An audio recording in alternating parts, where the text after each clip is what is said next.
أقبل عمار لأبي ذر. أبو ذر قال: عمار شوفك فرح مستبشر اليوم، شنو الخط؟ قال: يا أبا ذر كيف لا أستبشر؟ شلون ما أستبشر وأنا تركت أمير المؤمنين الساعة ولدت له بنت لطالما بشرنا بها. دوم من نقعد يم أمير المؤمنين شي يقول سوف أرزق ببنت. اليوم البنية اللي يبشر بيها أمير المؤمنين شنو اجت. قلت له: أنت وين كنت؟ قال: أنا سبقتك بمباركتي لعلي. كنت عند علي باركت له بهالبنية هاي. يقول أبو ذر: تركت عمار، رحت طرقت الباب، استأذنت بالدخول على أمير المؤمنين صلوات الله وسلامه عليه. دخلت، أذن لي بالدخول فدخلت. لما دخلت قلت: يا أبا الحسن أصحيح ما سمعت؟ قال: نعم، الخبر ما سمعت يا أبا ذر. شنو سمعت هو؟ قلت له: سيدي إيش سميتها؟ قال: سماها حبيبي محمد بزينب،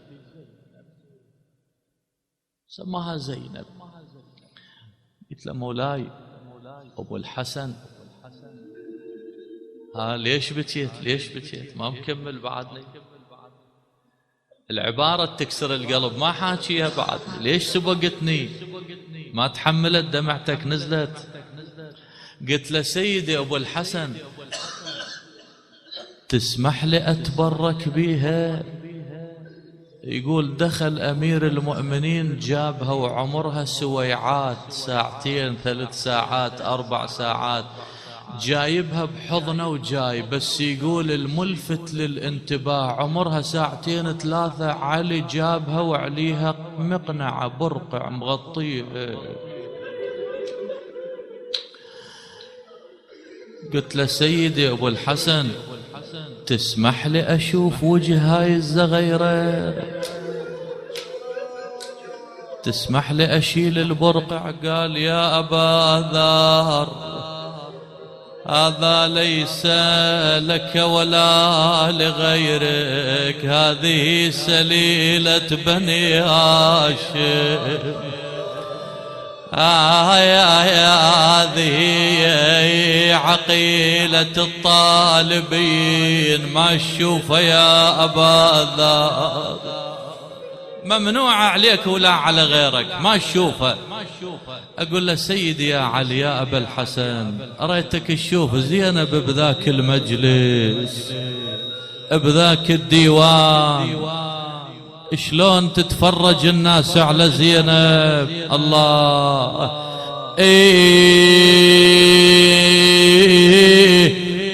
خويا الما وقفنا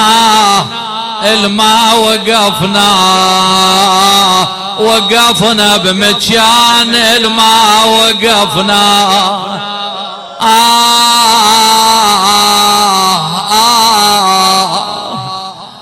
الله وقفنا بمكان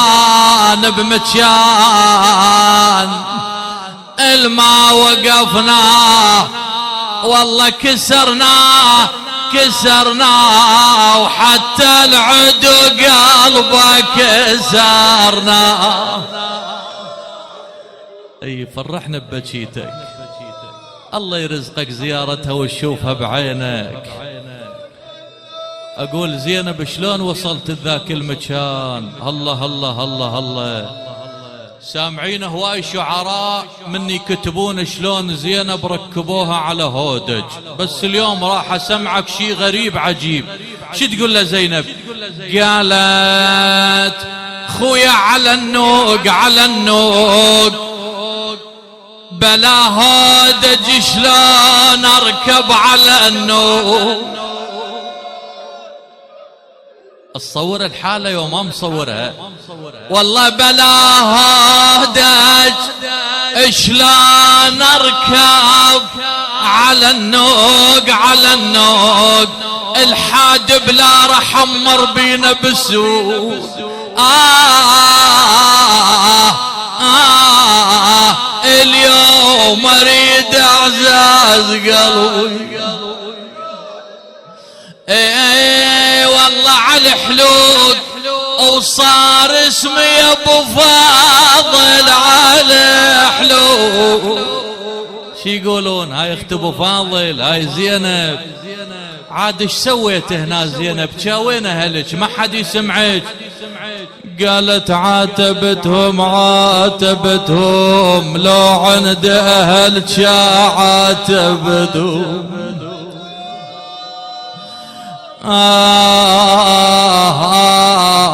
والله هذا البيت مر ما ادري شلون اقرا يا معون. والله لا عند اهل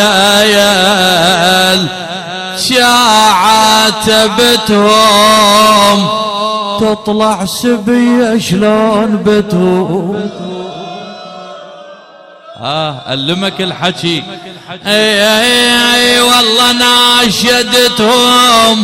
ناشدتهم وعلى الصار بيا ناشدتهم. معور وما يرتاح قلبي. بعد هم سامعين ان الخطباء انه زينب ضربوها. ما تستاهل صرخة، مرة كبيرة يا جماعة الخير يا ناس يا عالم. 57 سنة زينب، مرة عجوز تنضرب. قالت خويا راح نمتوني ترى بصياطهم راح نمتوني.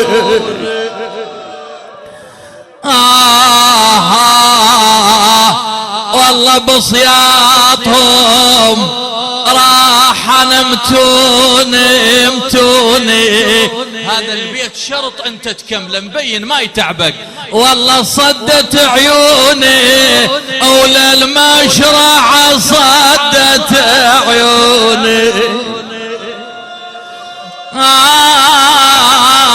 اي والله ظنوني انا من خان قطعت ظنوني.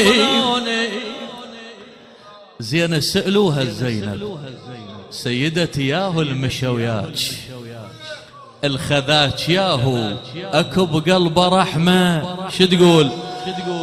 قالت شمات بضعن حدا ويا حسين شمات. والله لا اشلع قلبك بهذا البيت، ما ادري شنو من جرأة عنده اقدر احكيه هندن. ايه بضعن حدا ويا حسين يا حسين شمات ويا نبات وسط الخرايب يا الولنبات. اي والله الونات انا ظليت بس اجذب الونات. خويا هيهات ذيك الليالي تعود هيهات. زين اسأل بقلبك هاي المرة الكبيرة شلون تحملت الصيام، شلون تحملت كل هالآلام هاي. ايه قالت من المتون خويا صياطهم فوق من المتون. والله الله خويا صياطهم فوق من المتون وعلي يا خزيانة بيشتمون. والله يقولون وين اخوتك زينب يقولون وينهم. إيه اسمع هذا الموقف. صرخت زينب نادت وأخاه وحسينا وأخاه عباسا. شي يقول هالشمر اللعين؟ يقولها لا تونين لا تونين، ما يسمع ونينك لا تونين. تصوب وما يرتاح قلبي، والله لا تونين لا تونين، ما يسمع ونينك لا تونين. والله تشوفين وهيهات لاخوانك تشوفين، والله ما تقعدين ما تقعدين، ويسوي وياهم ما تقعدين. والله بعيدين بعيدين بعيدين يا زينب بعيدين. زينب بذاك اليوم تمنت أمنية وحدة. شنو أمنيتك زينب؟ قالت أريد اللي يقلش بيك ما بيك. احنا نقول لك زينب ما يخالف، عذري ابو فاضل. شي عودكم يا احباب قلبي، والله اريد اللي يقلش بيك ما بيك ما بيك، وعينك بكت يا هل مبكيك. والله شلون اطب ليك يا دارهن شلون اطب ليك. اخر بيت واسالك الدعاء، بس بي لوعه بي حرقه قلب. زينب تقول للحسين وابو فاضل خويا عندكم علم شلون مشوني، ايش سووا بينا بالدرب؟ قالت خويا شلون ممشاي شلون ممشاي، لو تدري يا خويا شلون ممشاي.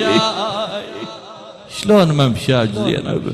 والله لا تدري يا خويا شلون ممشاي، ترى السلاب والذباح وياي. الله لا صحت والياي يضربون، لا صحت والياي. لا حول ولا قوة إلا بالله.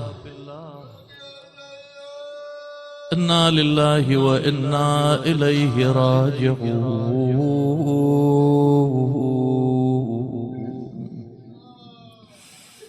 لا تمسح دموعك. نسألك اللهم وندعوك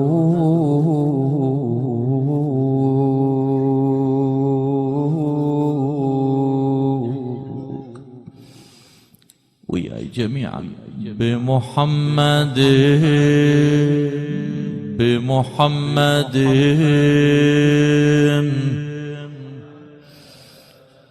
بعلي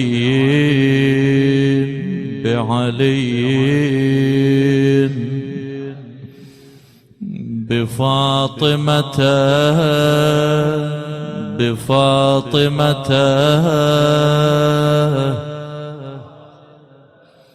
بالحسن بالحسين بالحسين بالحسين.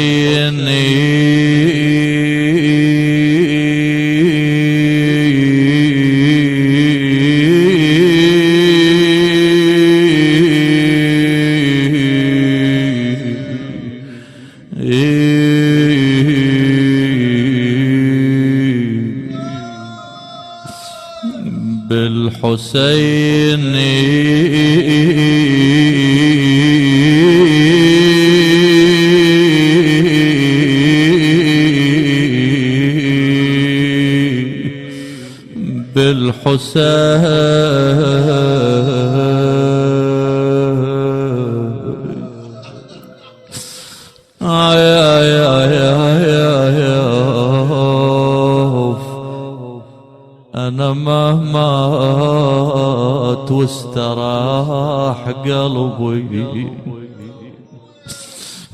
بدم الحسين بنحر الحسين برضيع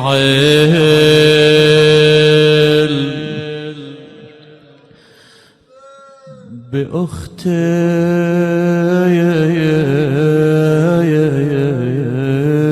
الحسين يا زينب يا زينب يا زينب يا زينب خويا وذب حملي وذب حملي وذب حملي يا باب لدقها وذب حملي كل اللي بيبان نسدد زينب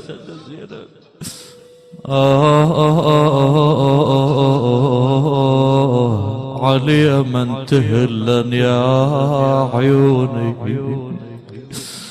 والله يا باب إلى دقها وذب حملي وذب حملي راعي الكلاف اليوم ذبني والله عمة ابني عمة ابني ولا قالها يا عمة ابني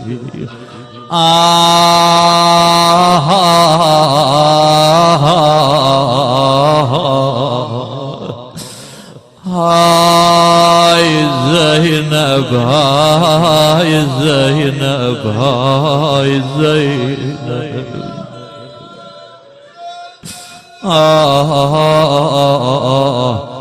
أنا راحة وهلج دبكي يا روحي باكر على رقية اليوم ما أريد أسبق الحدث بس اليوم ضام لك فرد شيء يعورك يأذيك أنا متعمد إي والله زينب يوم اللي صعدوها على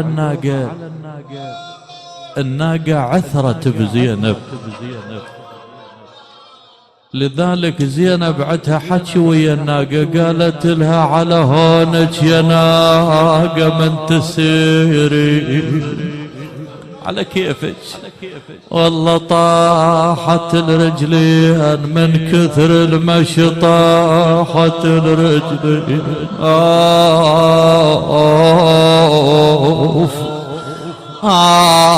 اليوم ضاجرهم دليلي من عثرة الناقة ايش صار هذا اللي ضام إلك قالت خويا مشينا وعثرة الناقة وفرد صيح الزلم صاحت ايش صاحت الزلم خويا مشيت وعثرة الناقة وفرد صيح الزلم صاحت تعالوا تشمتوا بزينب يا وادم بت على طاحت أنا اليوم أريد أعزاز قلبي الله تعالوا تشمتوا بزينب يا وادم بت علي طاحت تعالوا تشمتوا براحة مشت وليانها وراحت شوف ايش يطلب منهم اللعين شو يقولهم على الراس الضرب خله يصير اذا تردون تضربوها ضربوها على راسها على الراس الضرب خله يصير والله عصابة براسها ومالت يتكاثر طقات دهري بأخي الحسين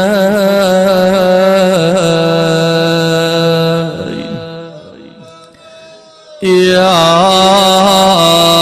أبا الفاضل يا قمر العشيرة وينك عن زينب؟ قالت تلقونا تلقونا اقعدوا يا خوت وتلقونا والله ناشدونا ناشدونا وعلى الهضايم ناشدونا. اسمع هذا اللي يلتم القلب. والله راحت عيونا ترى سجادكم راحت عيونا بصاحب الجسد السليم بصاحب الخد التريم بصاحب الشيب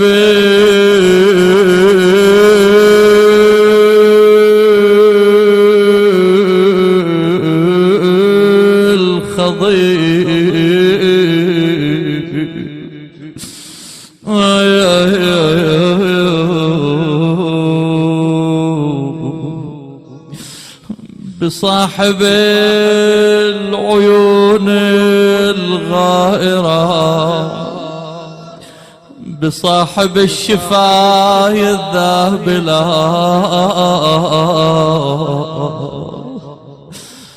بصاحب الخنصر القطيع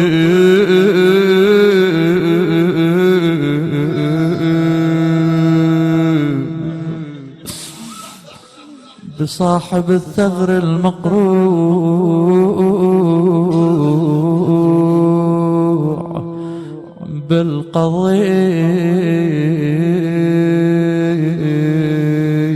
بالقضيب يا وجيها